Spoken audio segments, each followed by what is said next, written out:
दोस्तों, भगवान शिव के बारे में ऐसा कहा जाता है कि भगवान शिव त्रिलोक के आदि और अंत के देवता है, जिनके आगे दुनिया की सभी शक्तियाँ असफल हो जाती है। लेकिन क्या आपको मालूम है आखिर भगवान शिव का जन्म कैसे हुआ था? उनकी माता कौन थी और उनके पिता का नाम क्या था? उन्होंने किस अपनी शिक्षा प्राप्त की थी और किस किस को शिक्षा का दान दिया था?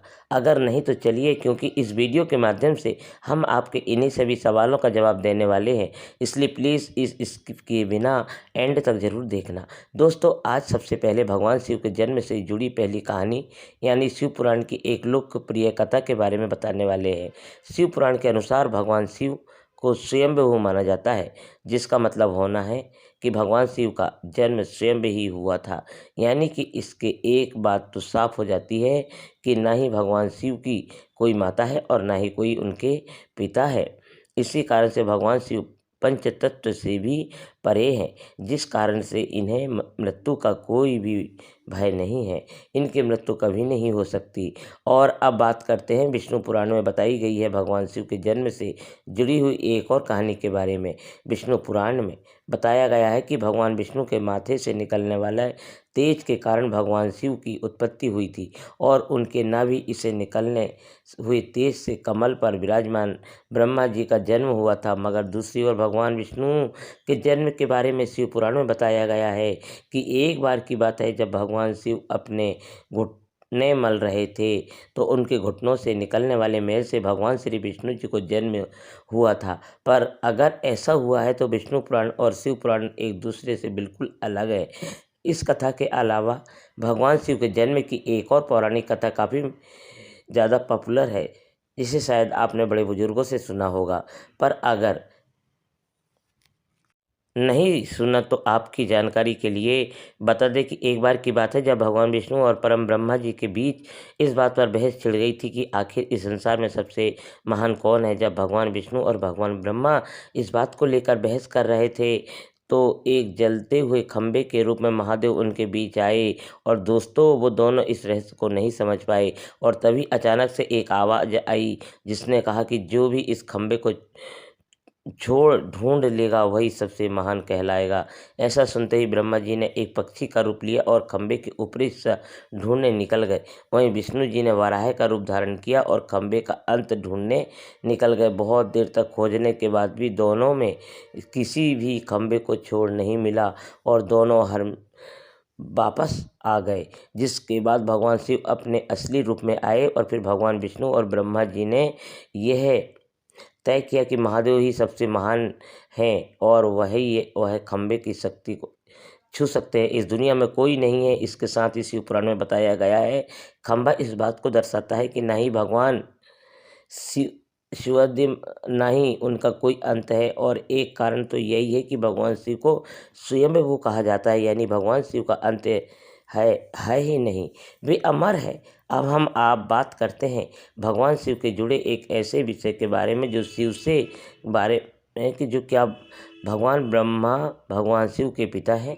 जी हाँ, इनकी ये कहानी लोगों के बीच काफ़ी प्रसिद्ध होती है। तो आपको बता दें कि आखिर किस भगवान शिव ने ब्रह्मा जी के रूप में किस जन्म लिया था। इसके पीछे विष्णु पुराण की एक पौराणिक कथा है, जिसके अनुसार जब धरती आकाश पटल या कहें पूरा यूनिवर्स जलमग्न यानी पानी में डूबा हुआ था, तब भगवान विष्णु के अलावा कोई भी देव इस प्राणी या इस संसार में नहीं था। तब केवल विष्णु ही जल पर अपनी शेष नाग पर लेटे हुए नजर आ रहे थे। जिसके बाद उनकी नाभि से कमल की दांडी पर ब्रह्मा जी प्रकट हुए।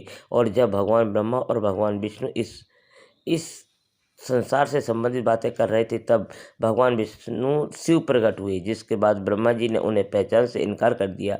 इस कारण से भगवान शिव का रूप रूठ गए और भगवान विष्णु ने उन्हें दिव्य दृष्टि प्रदान कर ब्रह्मा जी को भगवान शिव की याद दिलाई। जिसके बाद भगवान ब्रह्मा को अपनी गलती का एहसास हुआ और शिव से क्षमा मांगते हुए उन्होंने उनसे अपने पुत्र रूप में पैदा होने का आशीर्वाद मांगा, जिस कारण से भगवान शिव ने भगवान ब्रह्मा की प्रार्थना को स्वीकार करते हुए उन्हें आशीर्वाद दे दिया।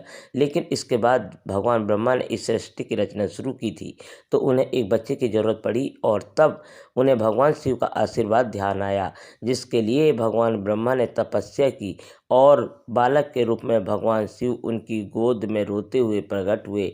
आपको बता दें कि यह भगवान शिव का एकमात्र बाल रूप है। जब भगवान ब्रह्मा ने उनके रोने का कारण पूछा तो उन्होंने बताया कि उनका कोई नाम नहीं है।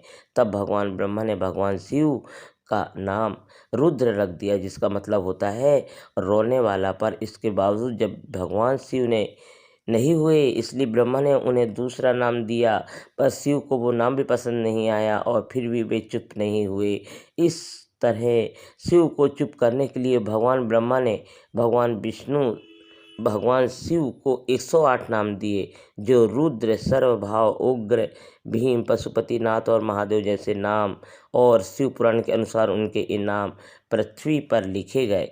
इसके बाद आती है श्रीमद् देवी महापुराण की। तो श्रीमद् देवी महापुराण में भगवान शिव की माता और पिता के बारे में बताया गया है। श्रीमद् देवी महापुराण के अनुसार देखा जाता है तो एक बार जब भगवान नारद जी ने अपने पिता भगवान ब्रह्मा जी से पूछा कि सृष्टि का निर्माण किसने किया है, साथ ही भगवान विष्णु, भगवान शिव और आपके माता पिता कौन है, तब भगवान ब्रह्मा जी ने नारद जी को के जन्म के बारे में बताया, तो बताया कि वाकई चौंका देने वाली बात है कि दरअसल उन्होंने कहा कि देवी दुर्गा और शिव स्वरूप ब्रह्मा जी के योग से ब्रह्मा, विष्णु और महेश का जन्म हुआ था।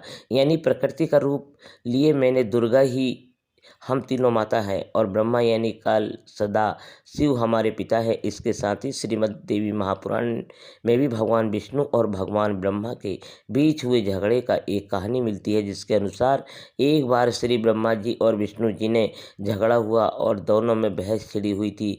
तब भगवान ब्रह्मा ने कहा कि सृष्टि को मैंने बनाया है और मैं ही प्रजा पिता हूँ, जिसके जवाब में भगवान विष्णु जी ने कहा कि मैं आपका पिता हूँ, क्योंकि आप मेरी नाभि से निकले हुए हो, कमल से पैदा हुए हो। और धीरे धीरे करके बहस बढ़ती गई। दोस्तों, इसके बाद इन दोनों का झगड़ा सुनकर सदाशिव वहाँ पहुँचे और उन्होंने कहा कि पुत्रों, मैंने ही तुमको इस संसार में बनाए हैं और इसे संभालने से केवल 2 काम दिए हैं। इसी कारण से मैंने शंकर और रुद्र को सहार और कार्य कर दिए हैं।